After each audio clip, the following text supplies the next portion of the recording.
Family, today we are talking about the Black and Brown relationships and the history of Black and Brown relationships. Stay tuned. This is going to be a good conversation with our guest today. This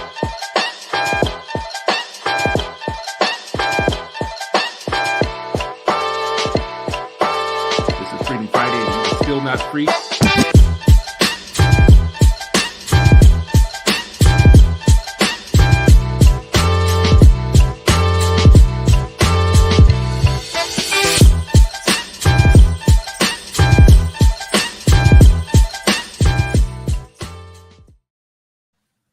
Welcome, friends and family. It is Freedom Friday, and you are still not free, but hopefully you will be freer after an hour with my guests and me. And today I say my guest because Sharif El Mekki, my normal co-host and homie, is not with us. He is traveling the world doing great things, attempting to make sure that we get enough Black teachers in the classroom, specifically Black male teachers. Nationally, as you all will know, if you have watched the show for a long time, there is less than 2% Black male teachers in the classroom.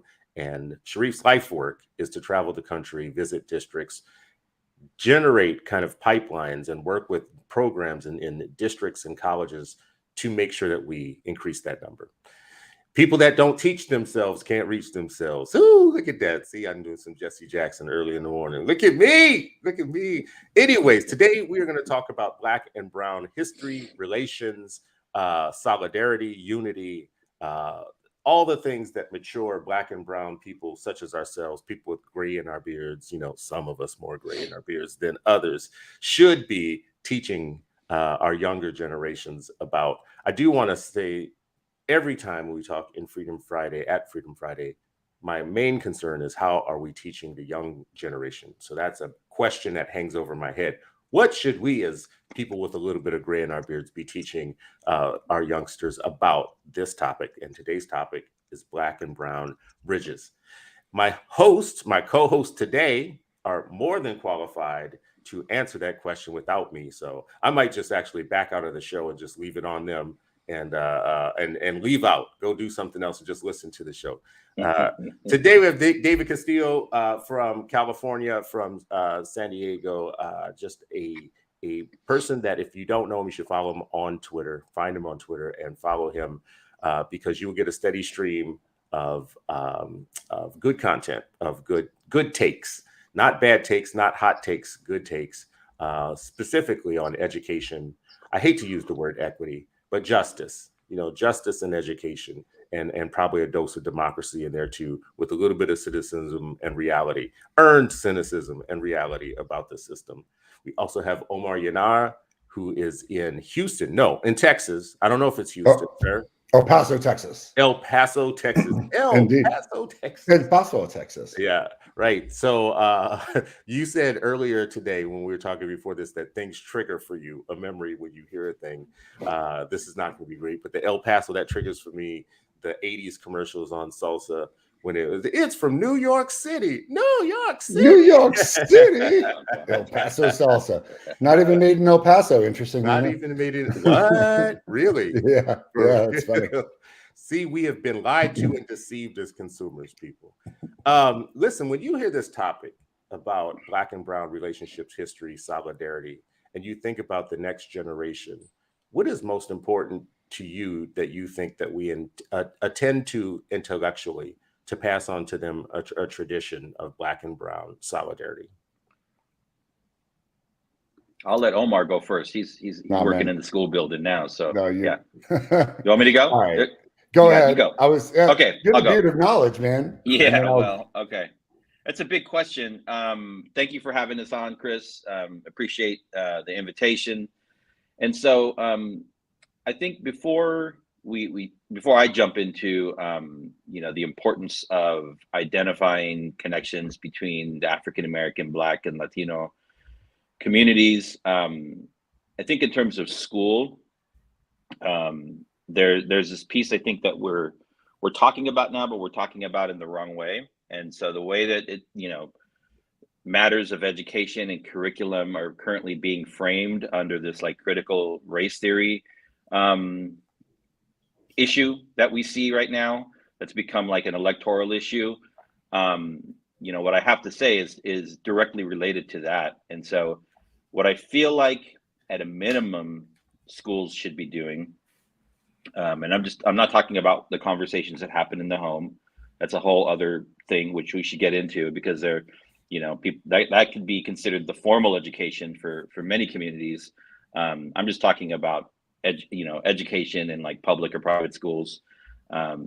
We've lost our way over the last maybe 5 or 10 years away from talking about things like science and social science and history and civics, right? We've become so oriented towards math and language arts. That's all that we hear about. There's a whole bunch of reasons behind that.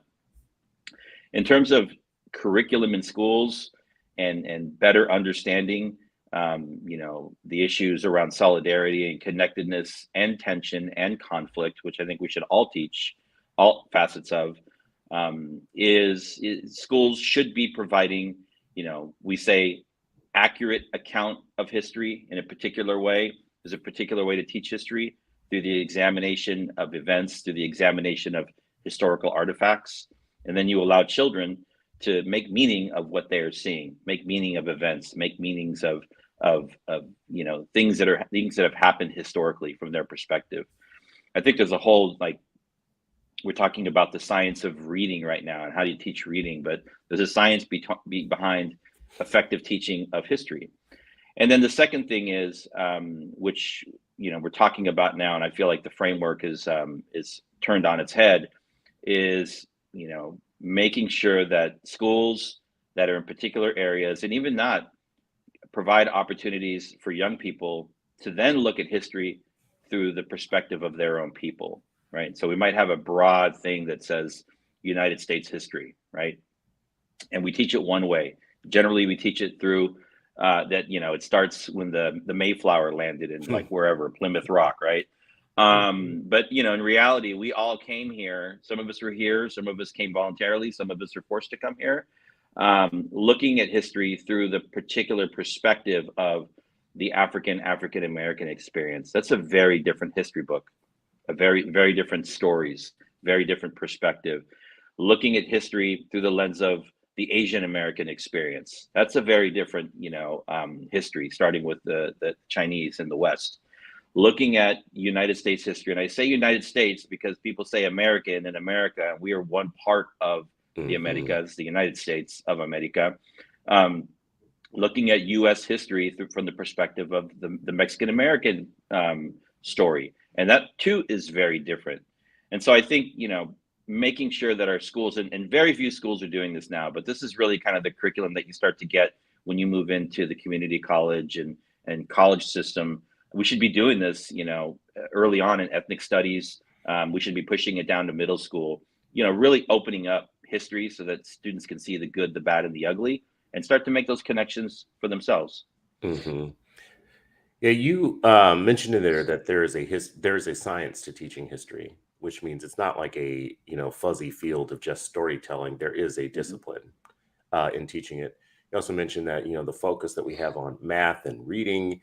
Like a lot of the math and reading, I think, is just a no-brainer for a lot of people because they are considered like hard subjects that are foundational to everything else that you do. So everybody can agree on that. Excuse me. But when you think about something like ethnic studies, like not just history, but ethnic studies, you feel like the science is as strong about the need for ethnic studies as a pathway to achievement, like academic achievement. Is the science around that as strong? I mean, I would say, I don't know if the science behind it is strong. I would say that the earlier that, you can put a curriculum or you can put lectures in front of young people where they actually see themselves, right? Might not be the most articulate or well-crafted lessons or activities or units, but the sooner that students can actually see themselves in K-12 curriculum and grab onto that and get curious, the better. And I think there is science behind, making sure that, students see themselves in the curriculum, because then that draws young people into the curriculum and into learning, as opposed to, having their story told by somebody else when they're like a, second or third person voice. And Omar, when you think about this in the school context, I mean, there's a lot to be taught that has to be taught through the day. It's like, every subject is competing for time. How do you prioritize, or do you have to prioritize it? Do you just kind of embed things like ethnic studies and, like how do you fit it in? Man, that was a great setup. Good morning, everybody. Thank you for having us on the show. Honored to be here. You can do both. So there's not a but, but an and also. And one of the ways that could be done very simply is I think about this time when I went to grad school and to college. And let me just kind of go into this story really quick because it will make some sense. I had the privilege of going to the Stanford University as an undergrad, and then I was at Harvard Kennedy School and got to take a lot of classes at the Harvard School of Education. And the debates that we had at the Harvard Graduate School of Education when I got to go to class over there was really about this debate over should kids have this shared literacy, and should all these kids be reading the exact same books so that by the time they got to college, they would have this shared understanding and could have these discussions? Or was it more about the skill set of literacy? And where I'm going with this is rewind back to 1998. I'm at Stanford, and it's a cultural blow in the face for a kid from El Paso. This is a town that's majority Latino, Latina. It's 85%. And while I've had the honor and privilege of kind of being in different ethnic circumstances throughout my life to prepare me, it is a cultural shock to get to a place like Stanford. When you're there, everyone is read all the same things. So people are talking about your Great Gatsbys and your Catchers of the Rye, and I'm sure our audience is really familiar with that. But like, it was badass, Chris, to have walked in being like, have you ever read Gabriel Garcia Marquez? Any of y'all read Bless Me Ultima? Any of y'all read the autobiography of Malcolm X? And these were books that I was exposed to as a result of my sister, who went to Stanford before me, right? And what I realized was that from an education perspective, I had the literacy skills. However, what I did have was a massive differentiation in my understanding of Black and Brown communities, not just simply because of the books, but the books gave me a certain level of empathy and understanding about a reality that I knew very little about and made me want to explore further. And I think when I talk about the education world, going back to Harvard and that debate about should kids have that shared literacy in terms of the books they read or a shared skill set, I'm 1,000% towards the skill set. I want our kids reading books that are going to help them understand that there are Latino and Latina protagonists, books where there is Black and Brown unity, books where they understand the history of Black America. Because I've got to tell you, Chris, it is fascinating to see that in 2022, those things are just kind of getting swept underneath the rug. And coming from Texas in particularly, where they are purposely in the history books sweeping that under the rug. I mean, Chris, the people in Texas at the State Board of Education, it was a big reason I wanted to run, were trying to sweep slavery underneath the rug and say that it was involuntary servitude. That was the literal term. Yeah. So when David talks about the historical component, I'm absolutely for that. And I could go large scale into teaching Howard Zinn in our classrooms and having that varied perspective. But I think what I stress at the El Paso Leadership Academy, which is the group of charter schools that I founded here in El Paso that I'm still running to this day, is two things. Well, actually a lot of things, but one of them is you can have the best of both worlds and teach literacy and teach comprehension and teach reading skills. Choose some really great material that these kids are going to be incredibly excited about and expose them to realities that they may not be exposed to. In a town like El Paso, Chris, we're 85% Latino, the Black population is minute. It makes me incredibly sad. Like, I lived in San Francisco, I was in Oakland, I'm like, yo, where are my people at? Mhm. And I mean, like, they're like, there's like 5 of them. And, you know, when I find them, I'm like, man, how you doing, brother? It's great to see you. They're like, yo, man, who the hell are you? Back up off of me. I'm just so grateful to see it. But this is what I'm getting at. If children aren't exposed to the population as a matter of, you know, as a matter of diversity within their school or diversity within their neighborhood, then there's got to be a utensil in our school to help us have these discussions and having a better understanding of not just the Black history of the United States, Chris, but ultimately these kids don't realize that the brown history of the United States was in many ways like not so great. There were signs in El Paso that were like, no Irish, no Mexican, no dogs. Yeah. That's exactly correct. Yeah. And I think that's what gets into the factor of combining the history and the literacy to help kids have a greater understanding. Because I got to tell you, by the time it gets to adults, unfortunately, it gets metastasized and it gets solidified, and it's very difficult to try to upend some of these bad lessons that they were taught. Yep. And I want to add one quick thing before we move on. I've seen, you know, I don't think it's an either or. I do think it can be a both in terms of high quality instruction in any subject, and then also utilizing content that is relevant to the backgrounds of the students that are in those schools. And you know, it's all relevant. But when I say this, I think, you know, this benefits Asian children too, and white children also, right? We can like learn across different backgrounds.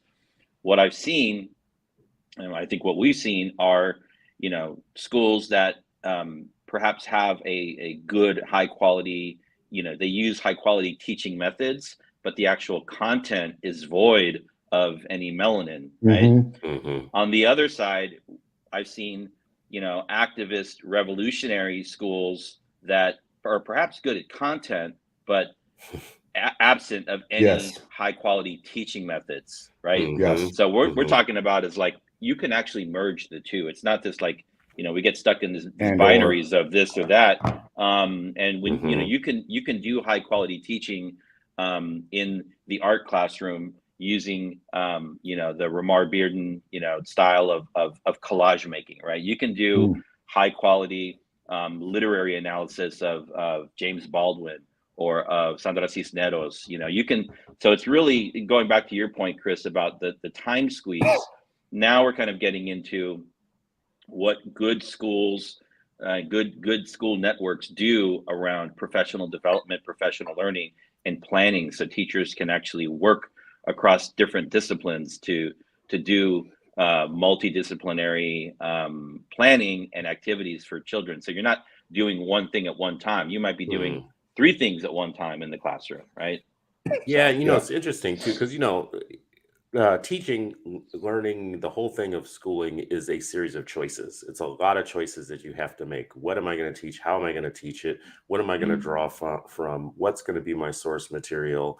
You know, how long am I going to do it? How am I going to engage the kids? These are all decisions. So, and they're choices that you make, and you have to ask yourself, well, who's the choice maker, right? Like, so if I'm a choice maker with a limited pool of range, like a limited range of things like literature, art, you know, history, informants, what I will call informants, like you're introducing kids to informants, people who are informing them of the world in which they live in. Then if I'm limited in that way, then my kid's going to be limited. My classroom's going to be limited. So when I hear things like what you said, Omar, about, you know, I think you were touching on the canon, like there's shared knowledge that we're supposed to have.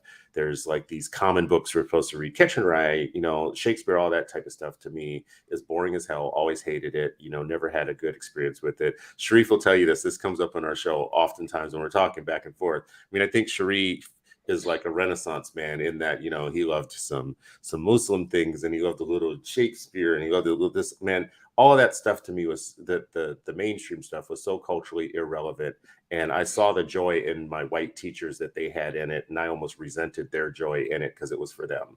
And it was written for them. Of course you enjoy that. And of course you're making me try to enjoy it in the same way that you tried to make me enjoy smallpox blankets, right? Where everybody every hero is white, and everything about love is white, and everything is thou shalt art, blah, blah, blah, blah. It sounds stupid to me, right? Put something before me that adds something to my life, and I'm more interested now, right? Like now I, you know, but I say all that, that's a little bit of a rant, but I'll say all that just to say, when we do get to cultural material for Black and Brown authors, we do talk a lot about history, and we talk a lot about ethnic studies. But is there a philosophy? Is there a Chicano philosophy on life? Is there an African American philosophy on labor? Is there, you know, like, is it more than history, like more than the past?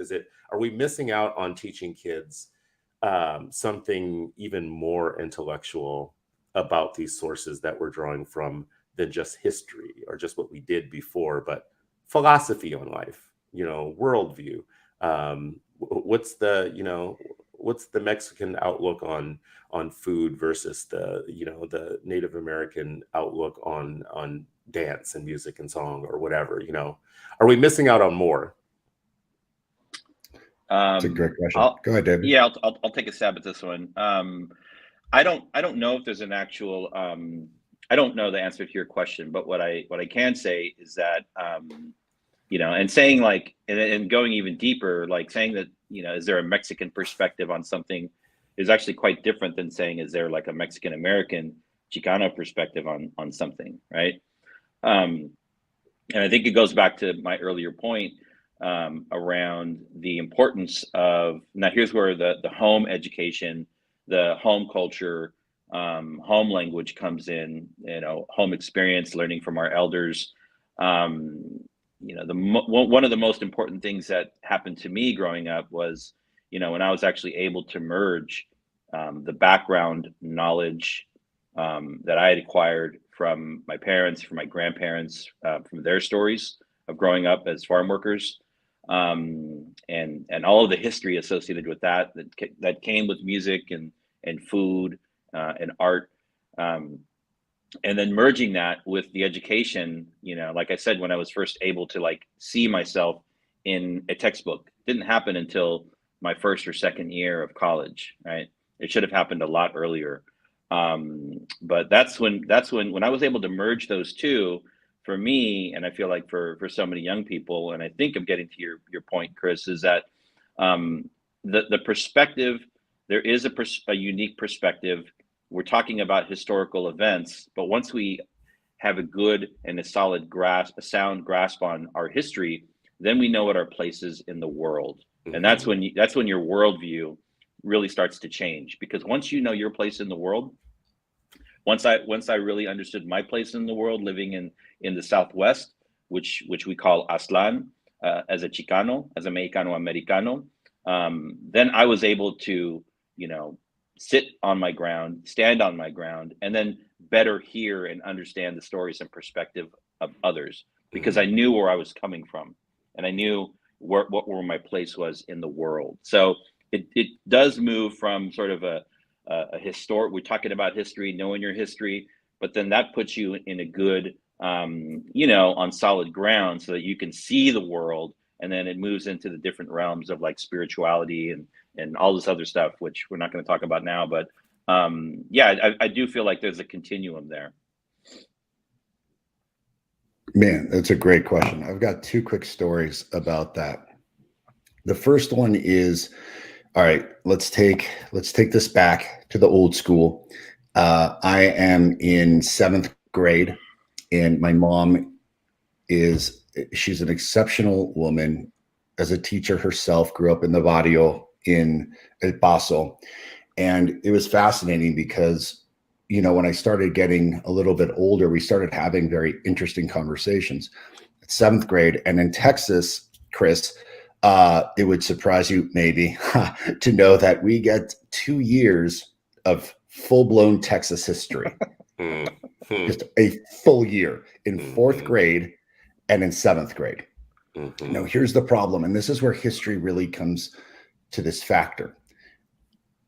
In seventh grade, as we're talking about Texas history, we love Texas to spend, I mean, I'm not lying, Chris, like a month talking about the Alamo. Mm-hmm. And like that's not an exaggeration. It's like Mm-hmm. we're spending a month on the Texas Revolution, 2 weeks on the Alamo. That was one battle. But here's where history and this ingrained almost it's essentially propaganda is getting highly pervasive in a student's educational background. To be the brown kid in the room in the subject of the Alamo, which if taught correctly, the Alamo and the Texas Revolution was one in which a group of traitors, the Texans, the Texians, and I'm going to get like strung up and lynched for this perspective being from Texas. These traitors basically like showed up to Mexico 2, 3, 4 weeks before the revolution or the Alamo started with the very focused intent of ensuring that Texas got separated from Mexico and brought into the United States. And it was a plan that was hatched by President Andrew Jackson and Sam Houston at the time, thus the city of Houston. That's history, right? How do I know this? I'm sitting in the classroom, and what's being taught to me in the classroom is that us dirty little Mexicans, straight up, these are the words that were being used by students who are being reflective of their parents' ideologies, were suppressing and subjugating these white freedom fighters. And these white freedom fighters got up and stood up for their liberty and fought and destroyed these Mexican dictators and Mexican, subjugators. And they won their freedom and they won their day. And I'm like, holy crap. So you get a group of seventh grade kids really revved up about this. And what happens is that I saw it work out in real life. The white kids are like looking at me like I'm the enemy. And the brown kids are cowering because now we're painted as the enemy. And now we feel highly subjugated because it's like, oh my God, like, look at what we did. And the story goes into the fact that my mom sat me down with a Mexican encyclopedia and she's like, let me tell you what's up with the real Alamo story. The real Alamo story is exactly what I just said. These Texans showed up 2 weeks before. They had the intent of rebellion and essentially being a traitor, because in order to come into Texas, you had to become a Mexican citizen, right? All that's really it. Like Mexico asked, hey man, like become a Catholic, and everyone's like, yeah, whatever, cool, we're Christian, so like we'll just pretend we're Catholic, be a Mexican citizen, and like pay taxes. That's it. And those are like the 3 rules. So like what subjugation was going on? But in reality, they were there to take that land. You know it, I know it, but the history books didn't teach it. So my main point about this story was that because I had a different perspective, I was able to critically think through what was being taught in the classroom. So when we think about what's being taught in the classroom, and it can be done in English and in history and in art, we have got to start teaching critical thinking. But the thing is, Chris, is that everyone talks about teaching critical thinking, but people don't know what critical thinking is, least of all the mechanisms to embed it into pedagogy in order to teach it. And that is huge, because once you start teaching critical thought, Chris, you start really analyzing the history, the literacy, the news that you're listening to. Like, we couldn't need this more in America, because ultimately, if kids are unable to critically think through things, then what happens is that they're just getting fed this like spoonful of propaganda. Now, add to this recipe empathy, because yes, Chris, it can be taught in a classroom. Empathy can be taught. It can be embedded into the pedagogy. We do it all the time. And, I'll get off on another story later about that. But to be able to put yourself in other people's shoes and understand their circumstances as best as possible is something that, even our chat said it is great for every kid. Yeah, this is great for white kids to be able to empathize with the black and brown scenario and to quickly address I don't know if that's true though. Huh? I don't know if you don't that's know true. what's true. I don't know if That it's white true kids should have empathy. Well, should is different than that it's good for them. I think what's good for them is to be ignorant to everything else besides themselves. I think that's the best you can have it in America, is to be ignorant about everybody else and to stick with the dominant story. And I think when we talk about like thinking critically, I think we're teaching kids to think critically about non-dominant stories. And I think we're teaching them to think uncritically about the dominant stories that keep the system as it is, and to keep things. So we are supposed to think uncritically, and we're supposed to teach our kids to think uncritically about the so-called founding fathers. Whose fathers are these? You know, who's your daddy? Who's your daddy? These ain't my fathers. Wait, what is this nonsense, right? Like, my daddy didn't teach me that at home. What am I doing here, right? That's the founding so funny, fathers, the the Constitution's the best document that ever. That wasn't supposed to be permanent. That was supposed to be for a period of time, and that was supposed to change. Thomas Jefferson himself. George Jefferson from that apartment in the sky.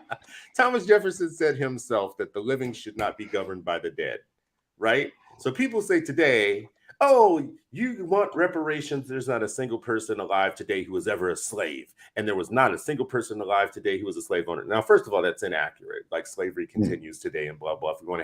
If you ever want to have a serious discussion, people who are saying that, if you want to have a serious one, you're going to need to read a little bit. Slavery continues today, as there's 50 million people in slavery today in the world.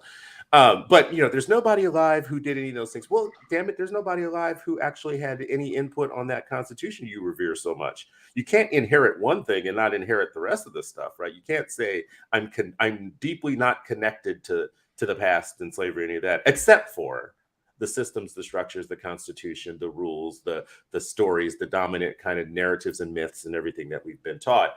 And you're not supposed to be critical about those. But anytime you introduce ethnic studies, well, how, what's the historicity of this thing that you're trying to teach now? And, well, you made an error here. There's a thing or two here that doesn't see what I'm saying? It's like, it's a trick. It's a game for us. I don't think that's disagreeing with what you said. I'm only making a point, like just to like turn the knife on the fact that we are not, and Texas is a big offender in creating the dominant stories for the rest of the country, like because of their textbook miseducators. And California too has a hand in that too, as being the biggest textbook markets. They have a hand in putting out the Alamo the way that they want the Alamo taught, and the way that your mom wanted the Alamo taught is almost like folk wisdom. It's folk schooling. I mean, damn, we might as well put all our kids in folk school. We might as well create a nation of folk schools and get them out of these like colonist schools and teach them the real critical thinking that they're missing in the classrooms. Now, I do want to shift gears a little bit, because this show's about, black and brown. And I'm shaking my head at everything you say about the miseducation of the Latino child, the Chicano child, the Mexican child, the child that is otherized for having Latin roots in classrooms. And I can shake my head with that and go, that is so close to me and resonant to me, because that's exactly the same situation that's happening with Black children and has for so long. So it's almost as if we should have this natural affinity with each other, like black and brown. We say it black and brown, B and B, black and brown, black and brown, black and brown, black and brown, right? So it's almost because we have a natural affinity with a shared experience with the colonist, right? And I'm just want to ask, as a point of realism, does that natural affinity hold up anymore the way that it used to? I grew up in it, seeing the world that way because my dad did. My father did, my family did, whatnot. But now it feels a little old-fashioned. Our proximity to each other has changed. Our city layouts have changed. Our intercultural relationships haven't changed completely, but I'd say in a place like Texas, Black folks have dissipated in lots of places, and Latino populations have grown. Places like Stockton, California, for instance, though, when I visit there's a lot of intercultural, like, you have Black and brown families, like literally your families are, your culture, your cars look the same, your music sounds the same, you're sharing. So how much of that is the real of where we still are today, this natural affinity for each other and solidarity that we should have? I mean, I'll say I think it was probably easier in the 1960s and 1970s. A story that I recently uncovered, a family story, was I never knew that one of my mother's sisters was a brown beret, and she spent time in California. And I think through watching our podcast, the South Star Classroom plug, you know, she got interested and started watching and sent me a couple of messages, and you know, she told me that she had spent a series of summers organizing with the Brown Berets and the Black Panthers in Los Angeles, like the late '60s or early '70s, and got to know you know, Angela Davis and a whole bunch of other people really well. And I was like, wow, story of solidarity. You know, things were different then, and I think now when we look at you know, looking at what happened and the words that were spoken in this LA council city debacle, I think what's different now and what's more complex, not impossible, is that, you know, what was a rather homogeneous group of what we call you know, Mexican Americans in the United States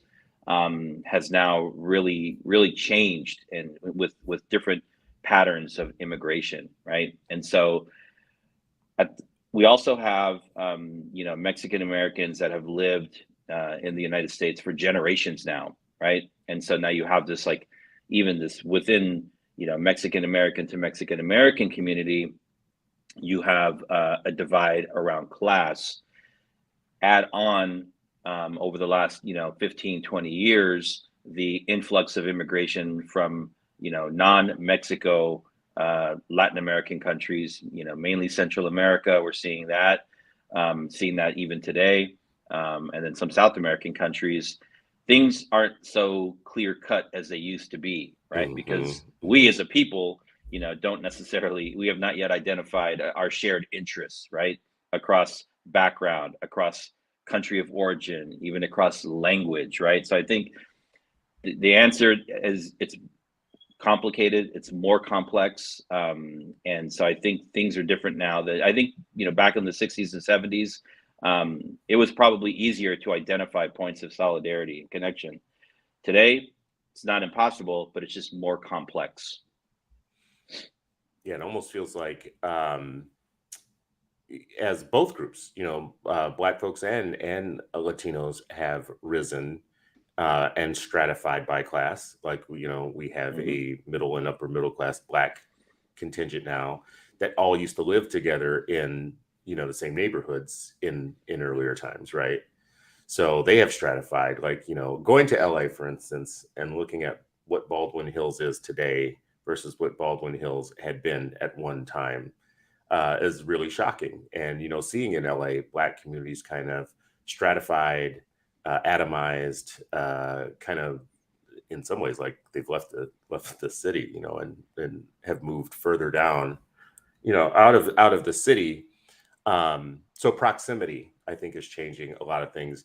Where there's probably the most solidarity is still in the underclass, the lower working class and the underclass, because they still do have to share, especially in California. I hate to keep picking on y'all for your expensive ass living down there, but like if you can't move anywhere else, of course you're going to have solidarity. You're going to have solidarity because you're going to have equal oppression. You're going to be pushed to the same kind of outskirts of town, and you'll be living on top of each other. So there's a reason for solidarity there and shared culture, you know, joint music and stuff. So, Omar, what do you think? Do you think when you think about young people and, you know, being close to schools, do you see the natural affinity playing out? Do you see the solidarity? No, and I'm worried.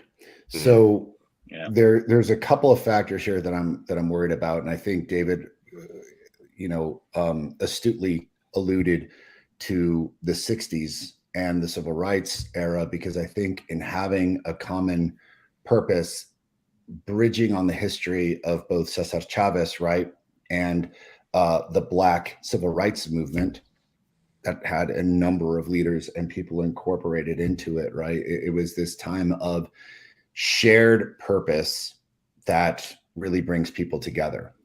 And what's going on now, I see, is echoes of the past and echoes of what I've seen happen in history. So, you know, we were just on 8 Black Hands and we were talking about some of this historical content. And, you know, for those that maybe have listened to that and now listening, I happen to be a history minor. My focus was on colonial and revolutionary America. I know a whole lot about this era. Of course it was. Of course it was. Because I want to know, you're talking about the founding fathers. I was like, yo, man, who are you? And what did you talk about? And what you start realizing, Chris, and you know this, and so does David, is that we have this like very interesting historical reverberation. So the Irish came in out of the famine into the United States. And historically, look, the Irish were like 1,000% persecuted and segregated, and like, you can't live with us, you can't be here. There were signs that said no Irish, just like no blacks, no dogs, no Mexicans. And this is how the Irish were treated in the United States, right? So what happened then was, instead of being this constantly segregated class, you know, the white dominant class was like, maybe we should integrate them somehow, because then they'll be on our side. Maybe they could be our police.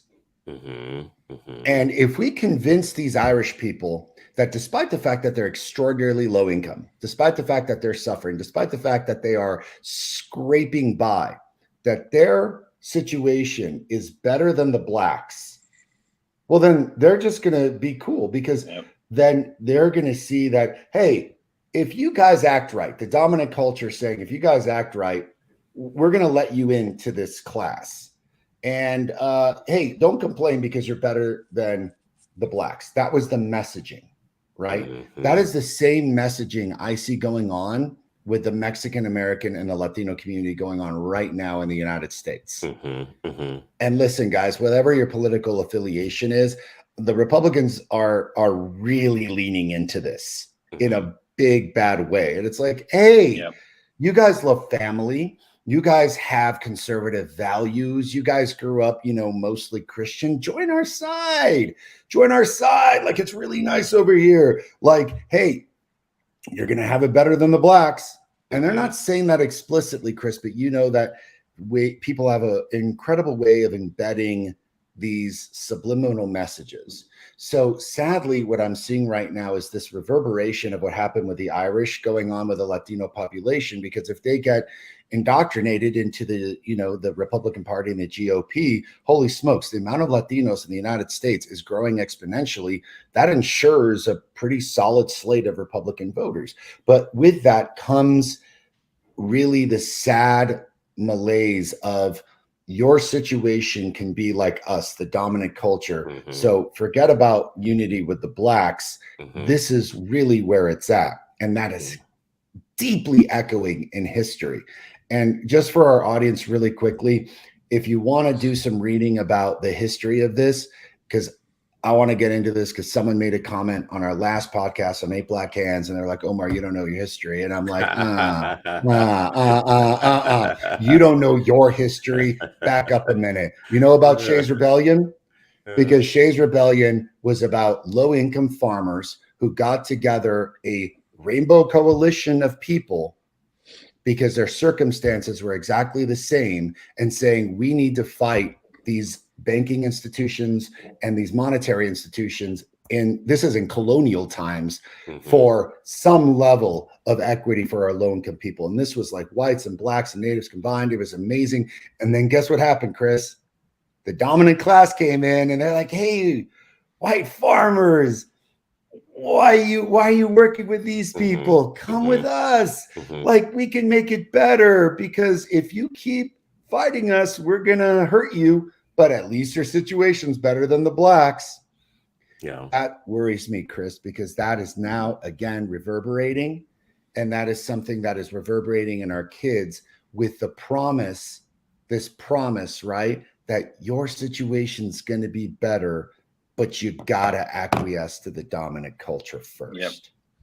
And the dominant culture, going back to one of your earlier points, Chris, is when we think about the dominant culture, Chris is talking about, you know, well, people that are maybe more like low income, that have less ability to choose where or how they live, what schools they go to, maybe we can find more solidarity there. And you do tend to see more of that, but and even across race and background. But even within our own communities, this conversation has me thinking about how even internally we love to divide and conquer. I'm not going to speak for the Black community, but I will speak for the brown community.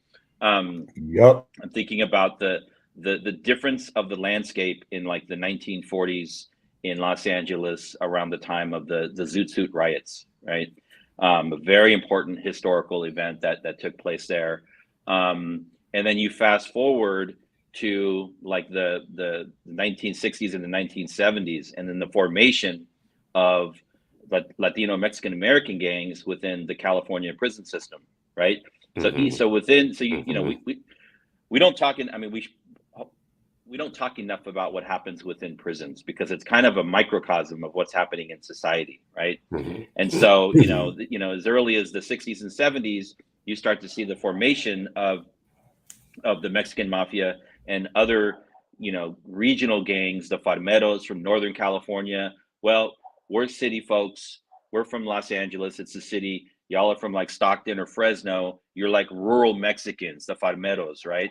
And so watch the movie American Me. It tells the whole story. It's not totally 100% accurate, but even within our own communities, this conversation has me thinking about how we're very good at dividing ourselves, for good reason, for reasons of needing to acquire resources and power, and this notion of respect, right?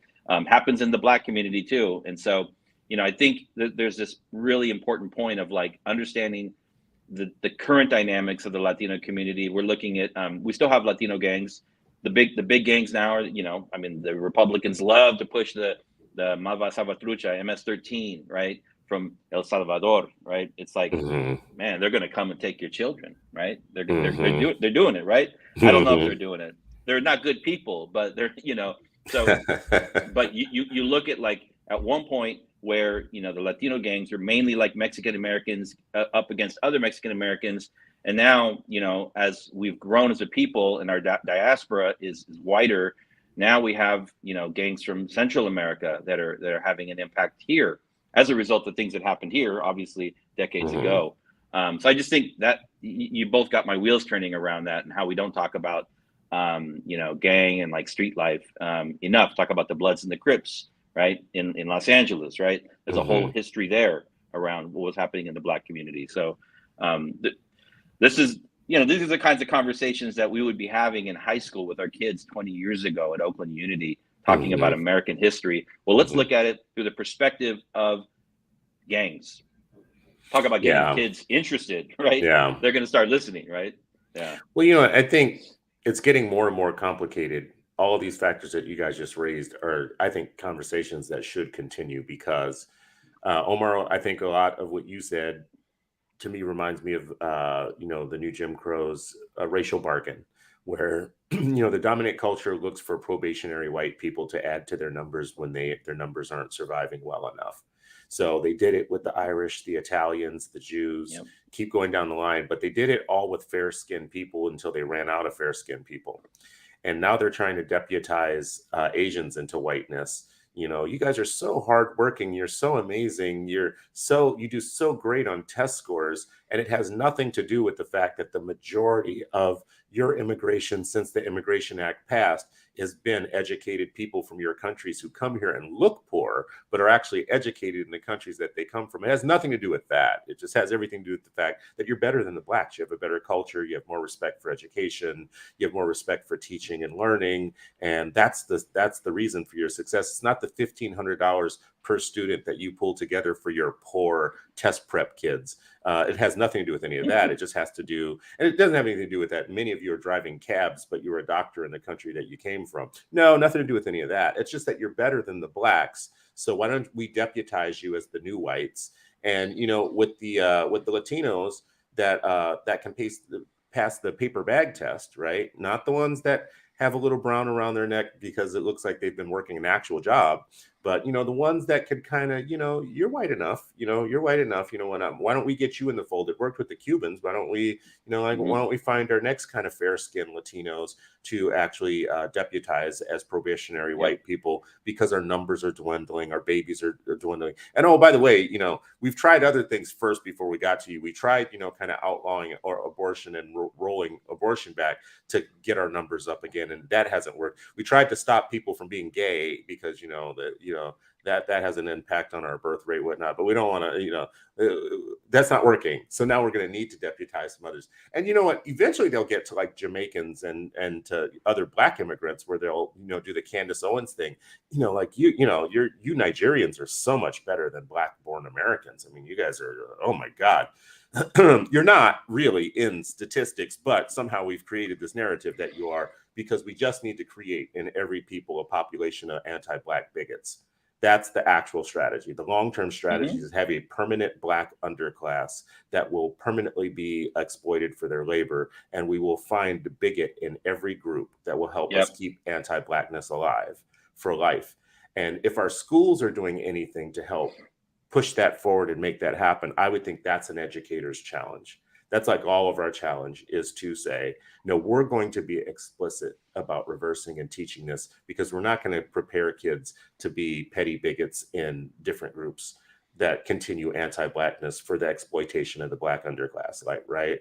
But all that I just said, think about how alluring it is. Now, see, you guys, if you would know this if you watch this and Sharif was here, I always revert back to my movie, The Matrix.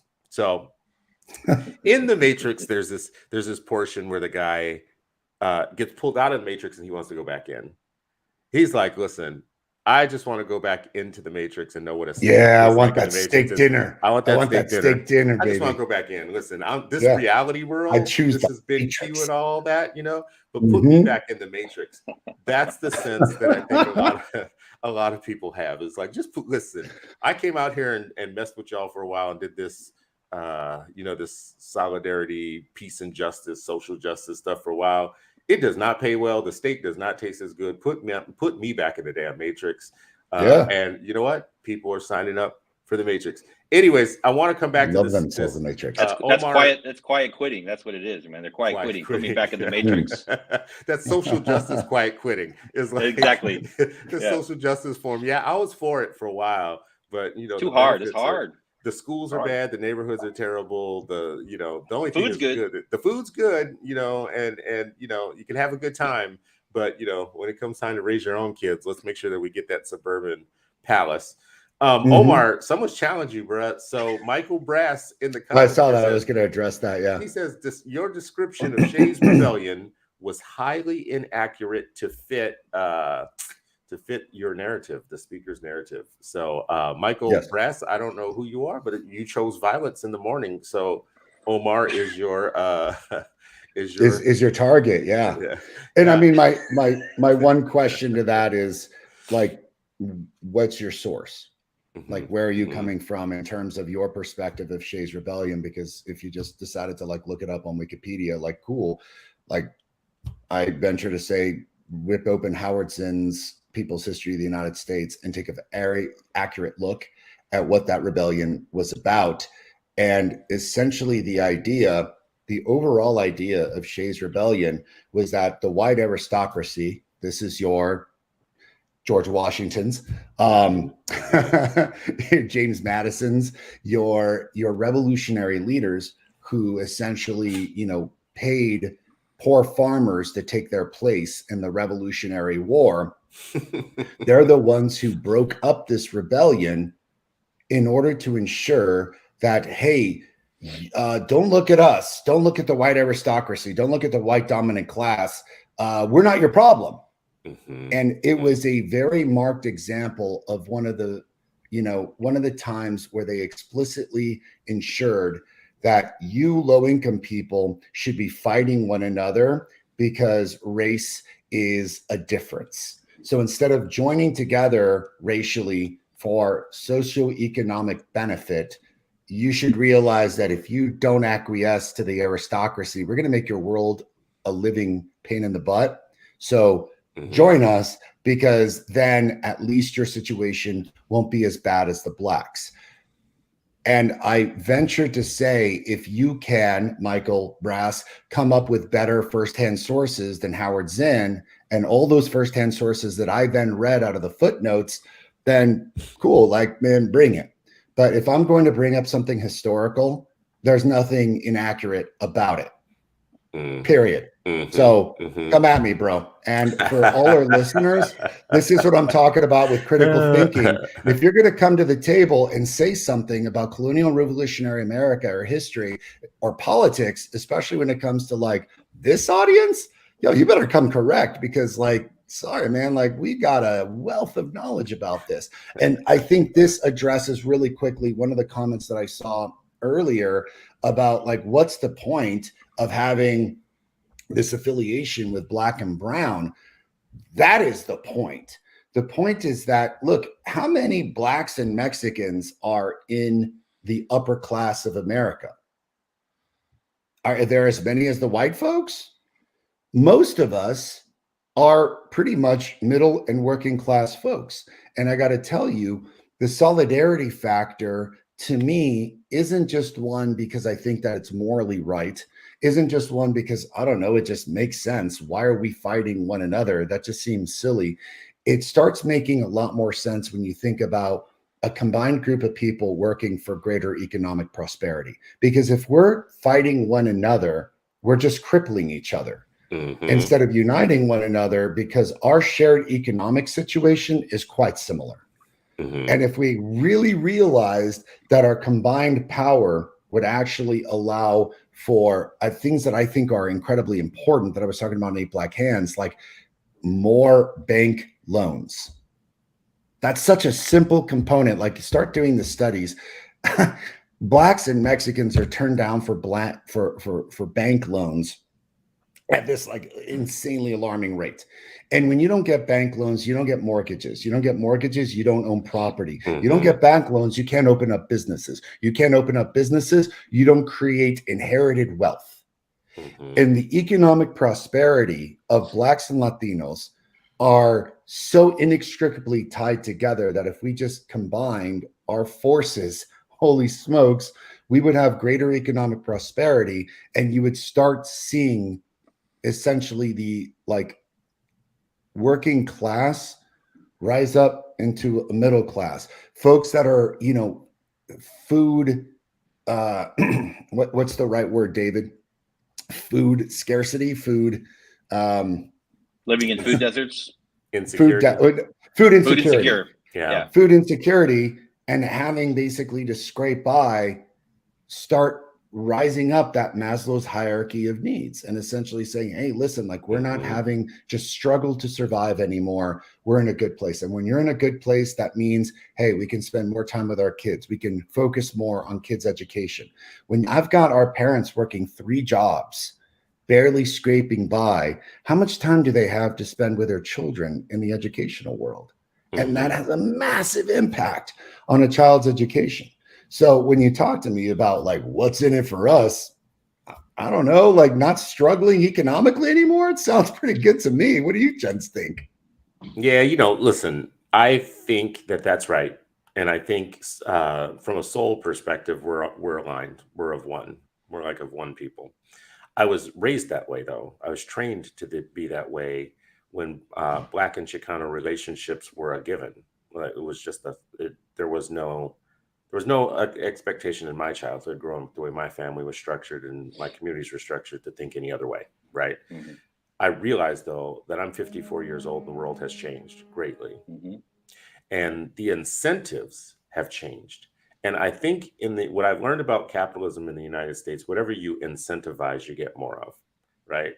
The incentives right now are to go dominate culture in anything. Like if I was new to this country, and I really wanted to be more American than thou and succeed in this country, I would become a Trumper quickly, right? Because it would give me instant free pass from everything. Like I could be Herschel Walker and have multiple babies and multiple baby mamas, and it wouldn't matter because I'm a Trumper, right? Mhm. Like the fastest way Yeah. is to join the dominant team. You get here for 5 minutes. You come to this country in 5 minutes. I've seen it happen with Asians. I've seen it happen with Candace Owens types. You know, to be here, her family's here one generation, and now they've got a Trumper daughter who's a millionaire, right? Without a college education, right? College, straight up college dropout. What Black person in the United States can go straight to millionaire status as a college dropout statistically? What's the fastest? What's, you know, like at Disneyland, we talked about that before this show. Disneyland, there's that fast pass. What's the fast pass to white acceptance, right? It's to denounce Black Yeah. people. Yeah. And that incentive is there for Blacks, new immigrants, Asians, Latinos, everybody. Yes. The thing you said, Omar, is my childhood understanding of the world is we all do better when we do better, right? Like my childhood understanding is, listen, we're all in the same boat. We better sail the same damn direction, right? We're all economically being, well, that changed after a while when they started picking off parts of our population and giving them a few things, few corporate jobs, few executive jobs. You mentioned Stanford earlier, Stanford kicking out some affirmative action kind of Negroes back in the 60s and 70s and whatnot. And suddenly we've created a class of Ward Connerlys and Clarence Thomases and now Candace Owens and Christian Walkers and whatnot.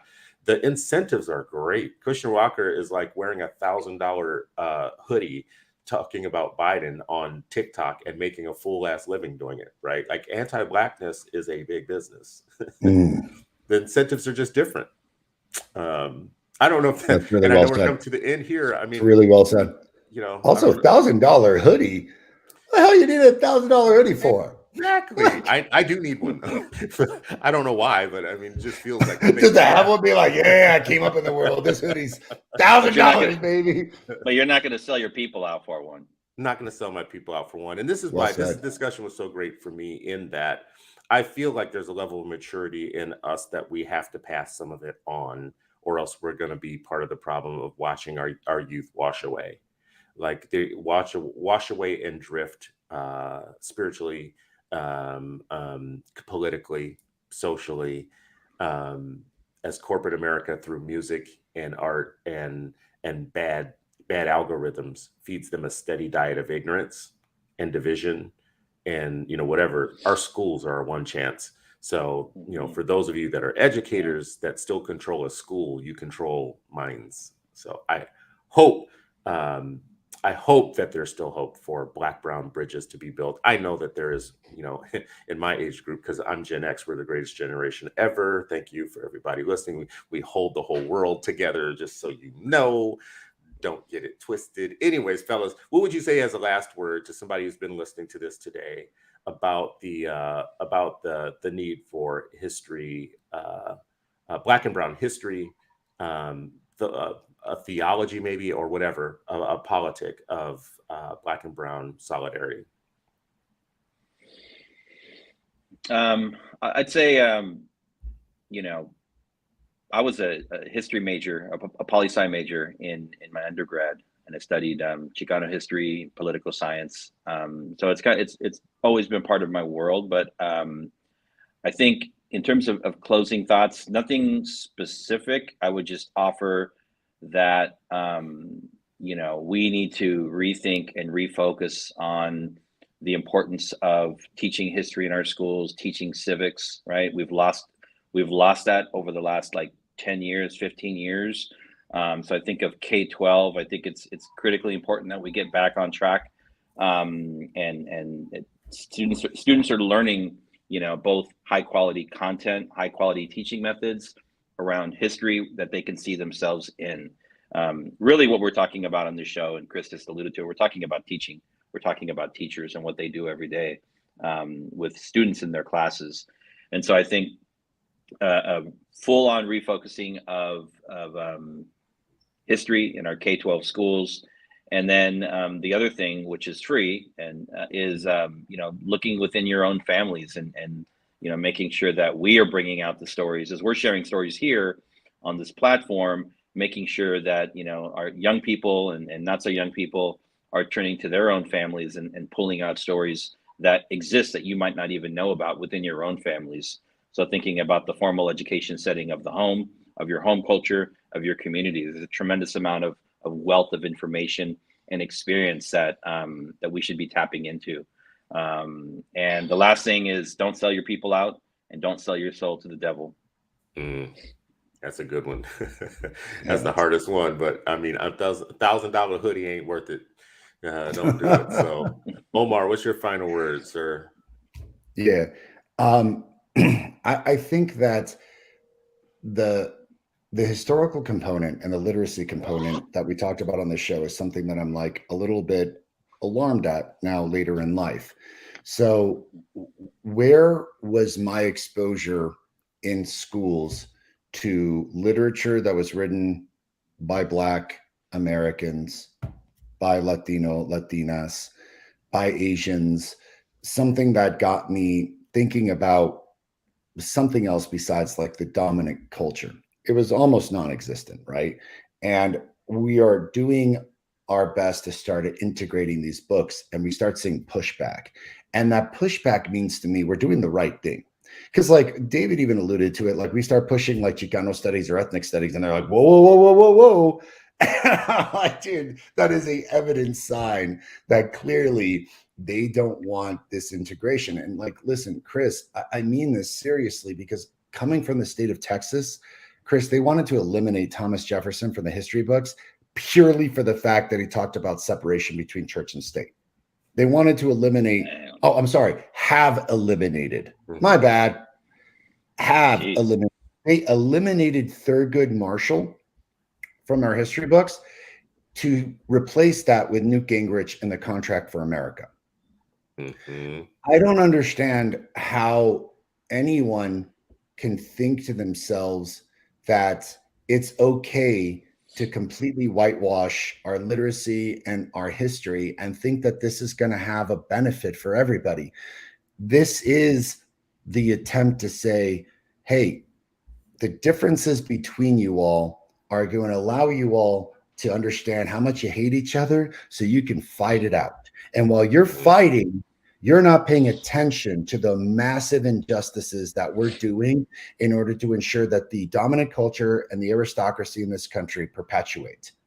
And it's time for us to wake up, because the reality is, if we were able to do simple things like, again, provide books that provide greater ethnic background, how about just a general understanding that America was built by Black people? Like just that general understanding, like, oh, all those monuments that you go visit in Washington, D.C., who do you think built them? Who do you think fed them? Who do you think built the infrastructure of this country? And simple components to understand that when we say this is America, America was built upon the combined efforts of immigrants. And sadly, so much of the infrastructure was built by Black slaves. And that is such an important facet to understand, because until we start understanding our commonalities, we will continue to fight over our differences. And if we continue to fight over our differences, then the progression of us as a country and as a people is going to be stymied, because it is always in the interest of the dominant culture to keep us fighting one another so that we don't see what they're up to.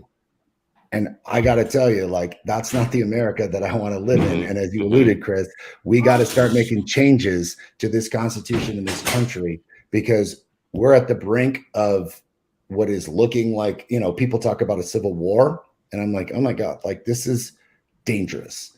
So yes, now is a time for greater unity amongst us all, because the more we fight, the more we're going to lose. I think that's a great place to stop. It is the most important, I think, kind of point, which is there's a bigger reason for us to actually show solidarity with each other. The small time short benefit of actually atomizing and joining the dominant culture are actually completely insufficient to address the fact that we're about to completely enslave all ourselves into the future. This kind of takeover, moral, hostile takeover of the country by a small group of people is very reminiscent of South Africa. And if you think that just because there's a browning of America, that it's going to be numerically impossible to still kind of dominate the same populations that have been dominated. You don't know your history. There are small groups. There are places where small groups of colonists have been able to keep entire countries and entire nations subjugated. So don't sign up for your own subjugation because they're throwing you a few diamonds here and there and you think that you're going to be a star. It ain't gonna happen. Black and brown solidarity for everybody. Listen, people, we need solidarity all around: economic, racial, spiritual solidarity in so many different ways. And we need to stop atomizing. We're gonna become slaves if we keep doing that. This has been another Freedom Friday, and you are still not free, but hopefully you are freer after an hour with my guest and me. My guest today have been David Castillo, and you can find him on Twitter. His Twitter handle is @Castillo David CA for California, I assume, and Omar _Yanar YANAR was our other guest today, and you can find them both on Twitter. Please follow them, retweet them, make your family and your timeline smarter by doing so. You can follow me too. My takes are really hot and amazing, and they're awesome all the time. So like you should do that too. And we love y'all for spending our Friday mornings just learning, having a learning lab and learning together. Communal learning opportunities will save America. Thank you all for watching.